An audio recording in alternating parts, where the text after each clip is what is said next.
Cordial saludo, estimados estudiantes participantes del curso de Biología Molecular y Celular.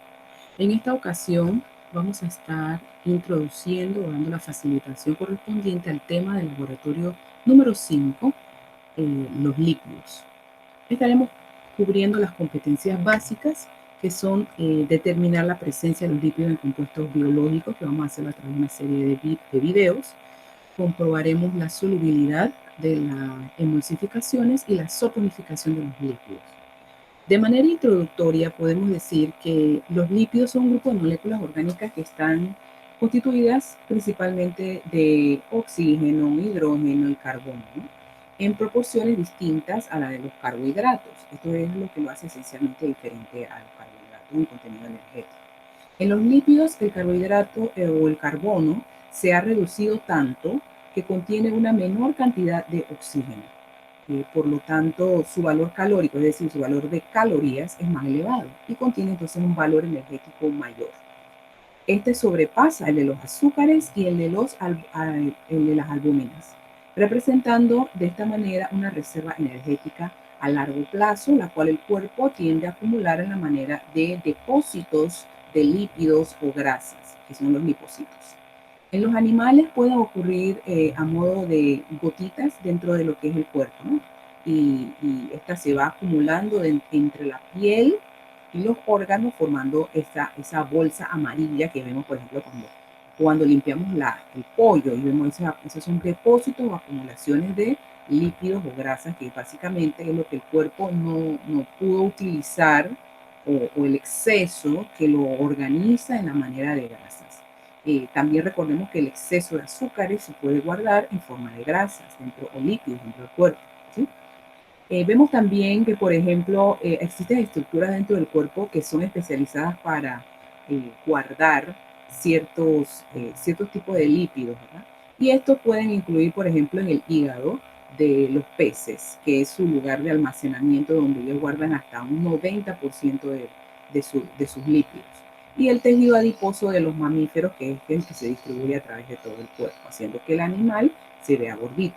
En los vegetales vamos a encontrar que estas se acumulan básicamente en las semillas, dado que la semilla es el embrión, es el producto de la fertilización del polen y del polen que es el espermatozoide y del óvulo que contiene el ovario, que contiene los óvulos en la flor. Es un proceso de fertilización y la semilla representa un individuo nuevo, un bebé, un embrión. Ella no tiene manera de abastecerse de alimento por medio de alguna conexión con la madre como hacen los mamíferos a través de la placenta. Así es que las plantas lo que hacen es que equipan a la semilla o al bebé embrión con las grasas en una manera compactada suficiente para poder suplir a la planta de sus contenidos energéticos necesarios hasta que ella crezca y sea capaz de tener un sistema radicular especializado y un proceso de hojas para realizar su propia fotosíntesis y producir sus alimentos de manera autótrofa. Es decir, que las semillas de las plantas contienen una gran cantidad de lípidos, ¿sí? Es por eso que las nueces y semillas contienen grandes cantidades de lípidos o grasas. Los lípidos se caracterizan por ser compuestos de peso molecular elevado, por ser insolubles o poco solubles en agua, es decir, son hidrofóbicos, y esto se debe a que son sustancias que tienen una baja polaridad o son no polares, ¿sí? Recordemos que para que se dé el proceso de disolución, tienen que ser dos moléculas del mismo tipo, ya sea para que se disuelva, tienen que ser ambas polares o ambas no polares para que se disuelvan en la otra. Si una es polar y la otra es no polar, entonces se mantienen separadas y entonces vamos a ver una característica de separación, ¿sí? En ese caso se dice que las grasas son hidrofóbicas porque tienen una muy baja polaridad, mientras que el agua tiene la característica de ser una sustancia polar, por ende no se disuelven en el agua. Consecuentemente, son solubles en sustancias que sí son no polares, como el tipo de el éter, el benceno y el cloroformo, que son sustancias no polares. O sea que lo igual disuelve lo igual, lo polar disuelve lo polar y lo no polar disuelve lo no polar. Se componen de ácidos grasos y glicerol. Esta es la unidad constructora de las grasas. El ácido graso y el glicerol son las moléculas constructoras o las mínimas moléculas que construyen a los lípidos. Químicamente, los lípidos son derivados por el proceso de esterificación, ¿sí? Y otras modificaciones de ácidos grasos, es decir, otros ácidos grasos que sufren una aposición o algún movimiento de alguna estructura que le confiere propiedades específicas o especiales. Algunas modificaciones como unidades de isoprenoides que pueden, todas estas son unidades que pueden agregarle diferentes características a la molécula de grasa o a los lípidos. En los sólidos, el estado sólido o líquido de una grasa está determinada por la cantidad de saturación de las moléculas. Es decir, mientras más hidrógeno contenga en su molécula, entonces es más saturada. Entonces, cuando hablamos de grasas saturadas y grasas insaturadas, estamos hablando respectivamente de la cantidad de mayor o menor presencia de moléculas de hidrógeno en la estructura del lípido. Los lípidos presentan una gran heterogeneidad estructural y debido a ello existen varias clasificaciones. Sin embargo, una de las más utilizadas, si lo vamos a ver en la clasificación de los lípidos, vamos a encontrar una gran cantidad de clasificación que por una característica, que por otra, pero una de las más utilizadas, una de las básicas, es su capacidad de formar jabones. La capacidad de un lípido de formar jabones o sustancias jabonosas es lo que se conoce como saponificación. Entonces, de manera interesante, las mismas grasas son capaces de producir jabones, que son precisamente las sustancias que rompen la molécula de la grasa. La saponificación consiste en la hidrólisis alcalina de la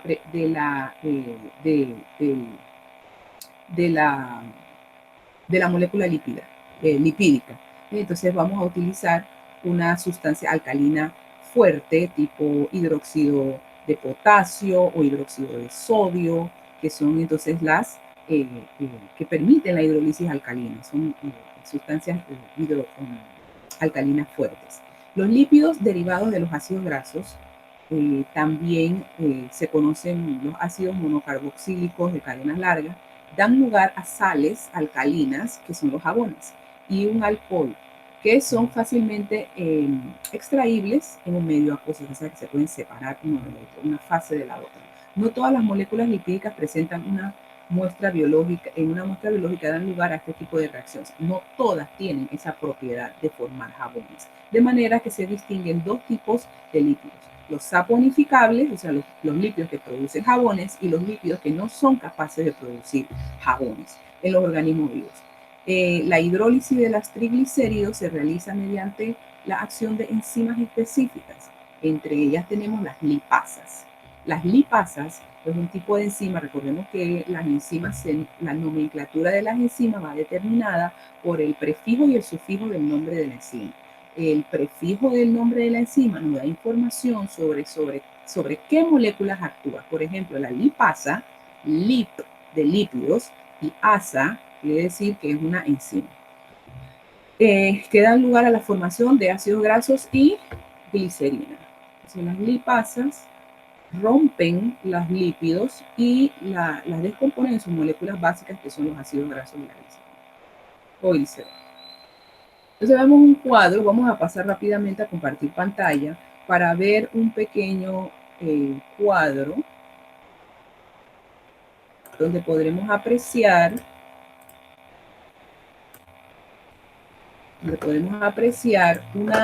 una de las tantas maneras en que se pueden clasificar los lípidos y que vamos a utilizar como referencia, pero si buscamos en internet van a ver que hay muchas maneras. Dentro del grupo de videos que les he facilitado para acompañar esta sesión, van a ver que hay un video que habla mucho más sobre la parte de la clasificación, y es bueno escucharlo porque ayuda a tener un mayor entendimiento. No solamente lo escuchan o lo leen de lo que tenemos aquí, sino que tienen varios puntos de vista.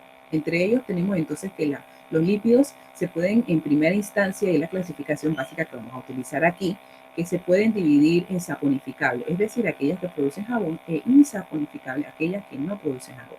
Dentro de aquellas que son capaces de producir estructuras jabonosas, tenemos a los acilglicéridos, a los céridos, que vienen de las ceras, a los fosfoglicéridos y a los esfingolípidos. Los acilglicéridos son los que forman la mayor parte de la reserva energética y aislamiento térmico. Tenemos los céridos o ceras, que tienen la estructura o función de proteger o de protección. Vamos a encontrar que algunas plantas tienen ceras en su superficie naturalmente, tenemos que cuidar un poquito enceradas, y eso es para protegerla de la invasión de bacterias y virus del ambiente que no tendría para bloquear, sería como una forma de bloqueo, ¿sí? Y ayuda entonces a separar el medio externo del interno. Tenemos los fosfobilicéridos, que son formadores de membrana, forman la membrana nuclear y la membrana celular. Los esfingolípidos, que son formadores de la misma también membrana. Entonces tenemos estos dos, los fosfobilicéridos y los esfingolípidos, ambos forman parte de las membranas celulares, tanto las nucleares como la membrana de la misma célula como de la membrana de los organelos. Tenemos los insaponificables, o sea que no son capaces de formar jabones, que se dividen en terpenos y esteroides. Los terpenos las encontramos más que todo en las esencias vegetales.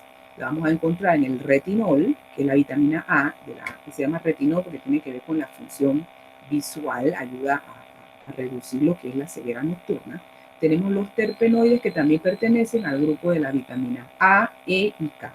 Dentro de los esteroides vamos a ver que encontramos el colesterol, que forma la membrana animal. Tenemos los que derivan o forman a la vitamina D, los ácidos y sales biliares y las hormonas. Las hormonas son clasificadas dentro del grupo de lípidos que son insaponificables y son esteroides. Es muy importante que este cuadro lo dominen, porque de aquí verán varias preguntas para el quiz. ¿Okay? Muy importante.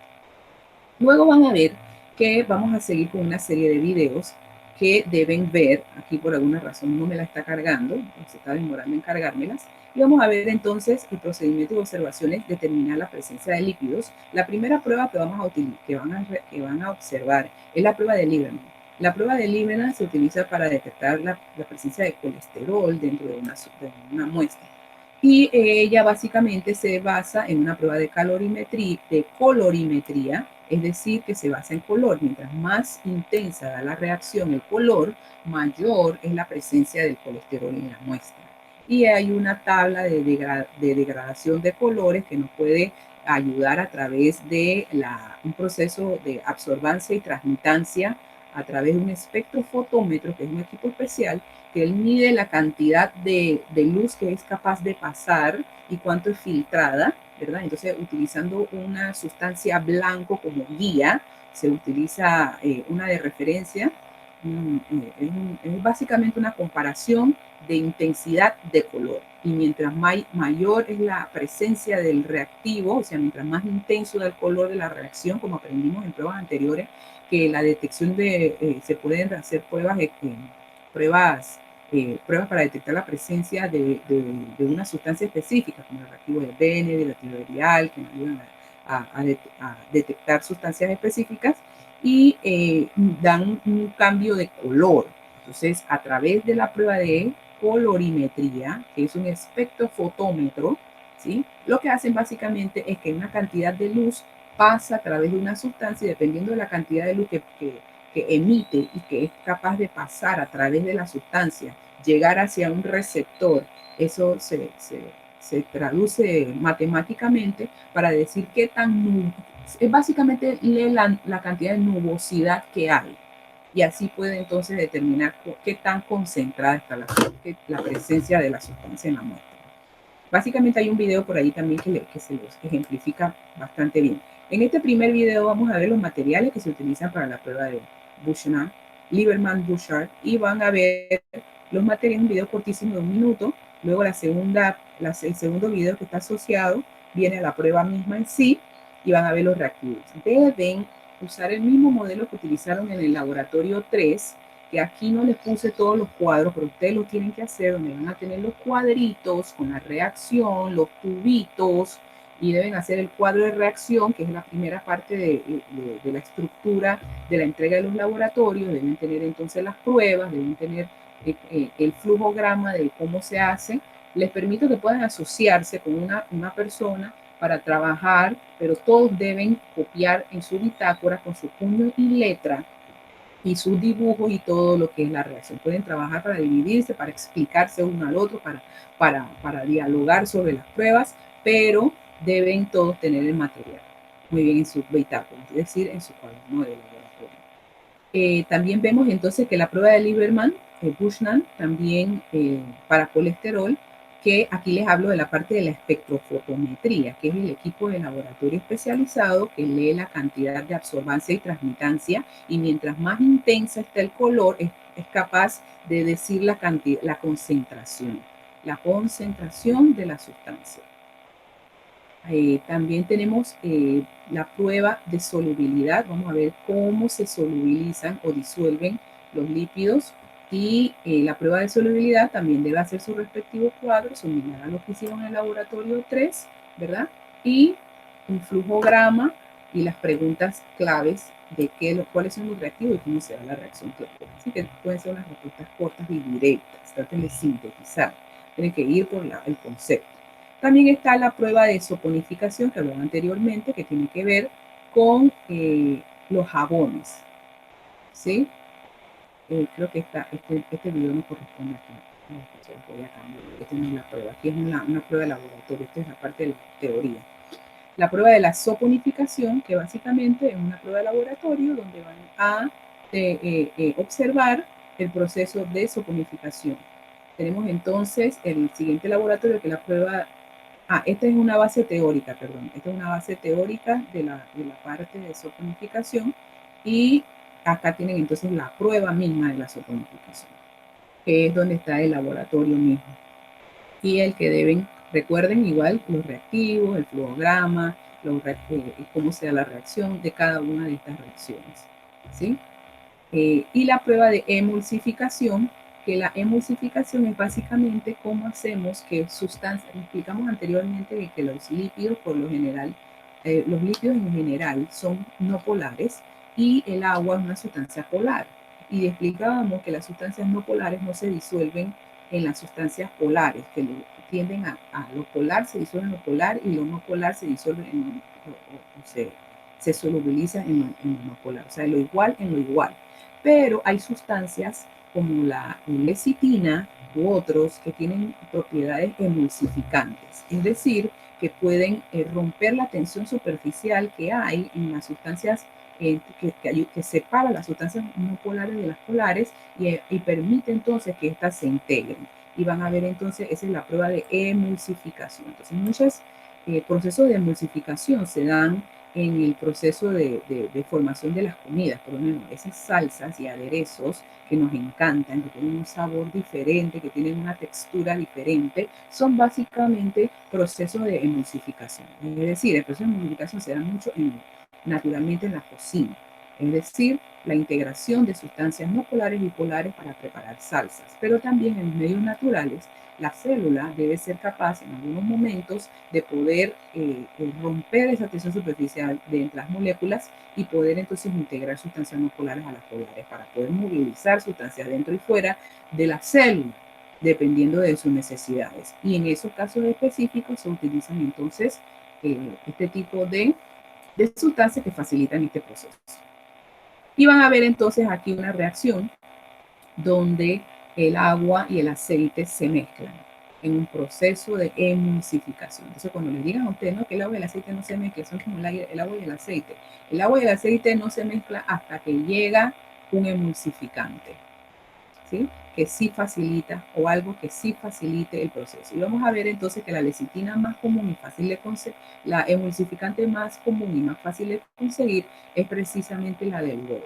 ¿Sí? Aquí tienen dos videos, uno bastante básico, pero bien ilustrativo, sobre el proceso de emulsificación. Entonces, todas estas pruebas deben ser presentadas dentro de su bitácora con sus dibujos y todas las actividades, y deben presentarlas de la manera estructurada como hicimos en el laboratorio 3, donde tenemos todas las partes. Recuerden que yo cuando abro el cuestionario para ver sus tareas, debo ver, por lo menos en la primera página, el nombre del estudiante, número de laboratorio, con el título de el número de la página visible, la fecha, el nombre de la prueba específica y qué evalúa. Por ejemplo, identificación de los azúcares, y debe tener la prueba de Benedict, ¿sí?, para azúcares reductores. El cuadro, que es el proceso que reúne todo lo que hiciste, que debe ser los tubitos, los contenidos, las muestras, que debe tener las reacciones finales, que es el dibujo de la reacción con sus resultados, ya sea positivos y negativos, mencionados acá abajo. Deben tener entonces el flujograma, que esta es la clave que les va a ayudar a ustedes a ir recolectando un cuaderno bitácora que les puede servir para más adelante hacer, cuando necesitan repetir alguna prueba o hacer algún experimento de un laboratorio de cosas. Esta parte es bien importante, que es el flujograma con dibujo. Yo sé que un flujograma es un paso con flecha, pero yo quiero un flujograma del proceso con dibujos. ¿Okay? Y luego tenemos qué reactivos son claves para la prueba y cómo se da la reacción química clave del proceso de identificación de la sustancia evaluada con la reacción, el reactivo clave. Todo esto debe estar, recuerde que en usted hace la captura de su cuaderno, recuerde que no sean hojas sueltas, que no sean espirales, sino que sea un cuaderno cosido de los grandes, con las páginas todas enumeradas. Debe recordar poner las páginas de su bitácora en cada hoja de Word, ¿sí? Usted pone 2 páginas de su bitácora. Pueden tomarle abierto de par en par y tomar una foto, o pueden tomar, dependiendo de qué número de página queda, entonces una y otra, pero la ponen una al lado de la otra, la ponen en su Word, le ponen al Word, lo ponen en formato horizontal, ¿sí? Para que tenga más espacio y le ponen márgenes reducidos o estrechos para que así le quepa mejor la foto y no ocupan todo el espacio. ¿Por qué? Porque me están poniendo una página de la... hubo una estudiante que me entregó 27 páginas. No, la idea es que me sintetices. Puedes poner 2 páginas en una, así como está presentada, ¿verdad? Y si el tema está relacionado, bueno, 2 en una. Y si son 2 temas, bueno, me cupo todo en el laboratorio, la parte 1 me cupo en una página y el otro, el 2 me cupo acá. No, excelente, entonces también. ¿Sí? Y si no, porque es largo como este, 2, pero es un solo tema, perfecto. Pero ya entonces reducimos la cantidad. ¿Por qué? Porque recuerden que mientras mayor cantidad de páginas hay, más pesado es para el escudo. Y se deben poner en Word y se deben poner en PDF. Si te sube una imagen en Word o me sube la imagen independiente, lo que hace es que me hace una lista de archivos y yo no me voy a pasar cambiando de una lista a otra, sino que aquí con el visor en un solo documento de PDF, deben ponerlo en PDF. Es muy importante. ¿Por qué? Porque si usted no lo pone en PDF y lo pone en Word y lo sube como Word, sin ponerlo en PDF, las imágenes se mueven y se trepan una encima de la otra. Y no voy a estar descargando los archivos para mi computador, porque se me han dañado 2 computadores. La Universidad de Panamá no me da material para trabajar, ni celular, ni computadora, ni me reparan mis computadoras cuando se me daña. Así que cuando el que no siga las indicaciones, yo no voy a descargar el archivo, por ende no voy a poder verlo y por ende no va a tener notas, por eso hago tanto énfasis en que lo deben subir apropiadamente. Recuerden que las imágenes que van a tomar de su cuaderno deben recortarlas, porque mientras más del exceso de imagen tiene su foto, más píxeles o más pesado es la imagen y por ende el documento se va a hacer más pesado y más difícil va a ser de que el visor yo pueda verlo a través del visor. En Schoology el visor me lo presenta de esta manera, ¿okay? Entonces usted debe poder organizarlo de esta manera, o el cuaderno abierto de par en par, o como esta joven que puso por casualidad le tocó una página en una y en otra que estaban opuestas. Bueno, entonces una en una y una en la otra, y lo organizas y los pegas de tal manera que te quede en el Word ocupando el espacio posible y que se pueda ver claramente y nítidamente. Y también recuerden que haya suficiente luz.